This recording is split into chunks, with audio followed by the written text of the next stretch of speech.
₹1 पीक विम्यामध्ये घोटाळा झाल्याचं सरकारनं जाहीर केलं। मात्र या घोटाळ्याची व्याप्ती ही 5,000 कोटींपेक्षा अधिक असल्याचा आरोप भाजपा आमदार सुरेश धस यांनी केलाय। त्यामुळे राज्यात राजकारण तापण्याची शक्यता आहे। पाहुयात यावर हा स्पेशल रिपोर्ट।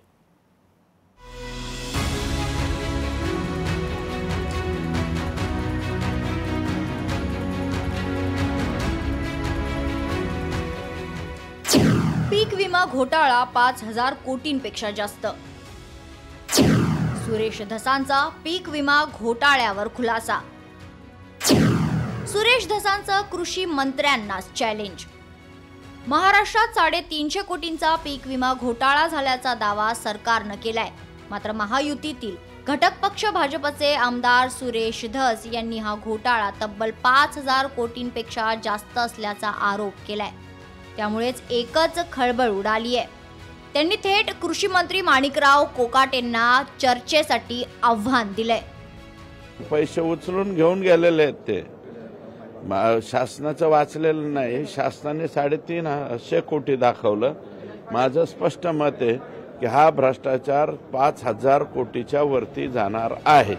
याबाबत मुख्यमंत्री देवेंद्र फडणवीसांना पत्र लिहिणार असल्याचं सुरेश धस म्हणाले।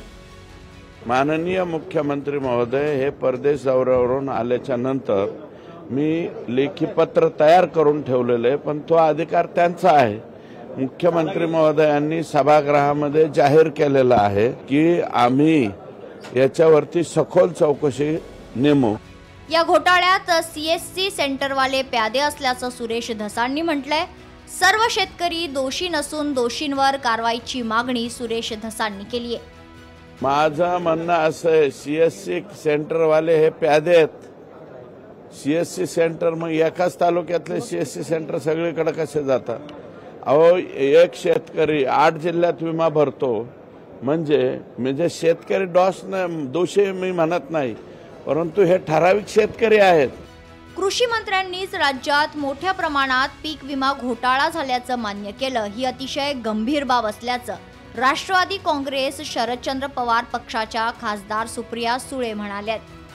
भ्रष्टाचार हा शेती खात्यामध्ये झालाय असं राज्याचे शेती मंत्री म्हणले। इथे तर राज्याचा कॅबिनेट मिनिस्टर म्हणतोय, ऑन रेकॉर्ड आरोप करतायत की हो, नुसता आरोप नाही, मान्य करतायत की या राज्यामध्ये भ्रष्टाचार झालेला आहे। अतिशय गंभीर बाब आहे। बोगस पीक विमा उतरवलेल्या शेतकऱ्यांचा विमा रद्द करण्याच्या सूचना कृषी विभागाने दिल्या। खरीप हंगामात शेतकऱ्यांनी पीक लागवड न करताच विमा उतरवल्याचं निदर्शनास आलं होतं। यामध्ये कांदा उत्पादक शेतकऱ्यांचा आकडा सर्वाधिक होता। नाशिक जिल्ह्यात 5,172 शेतकऱ्यांनी 3,600 हेक्टर क्षेत्रावर बोगस पीक विमा उतरवला होता। त्यामुळे आता नाशिकच्या कृषी विभागातील उपसंचालकांनी कारवाईचे आदेश दिलेत। 5,172 लोक जे होते त्यांची आपण माहिती आयुक्तालयाला पाठवल्यानंतर आयुक्तालयाने विमा कंपन्यांना त्या पद्धतीचे आदेश दिले आहेत की यांचे अर्ज रद्द करावे आणि यांना यांच्या पोटी 3,88,00,000 रुपये शासनाला भरावे लागणार होते, ते शासनाचे वाचले। याच्या पुढे ते पैसे शासन विमा कंपनीला देणार नाही आणि त्यामुळे हे अर्ज रद्द करण्यावर त्यांनी कार्यवाही करण्यात येणार नाही।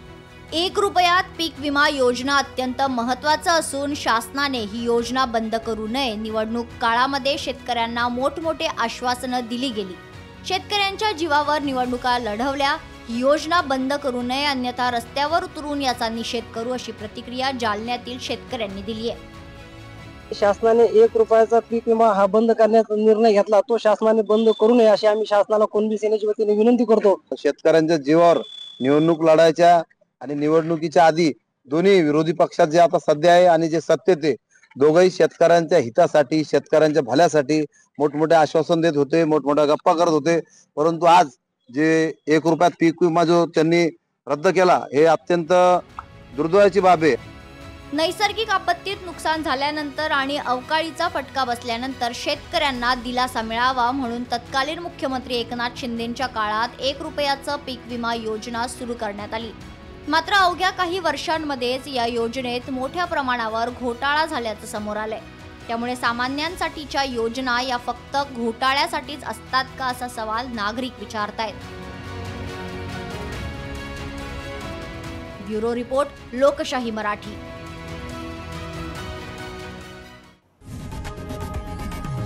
लोकशाही मराठी ऐका, पहा, जागरूक रहा.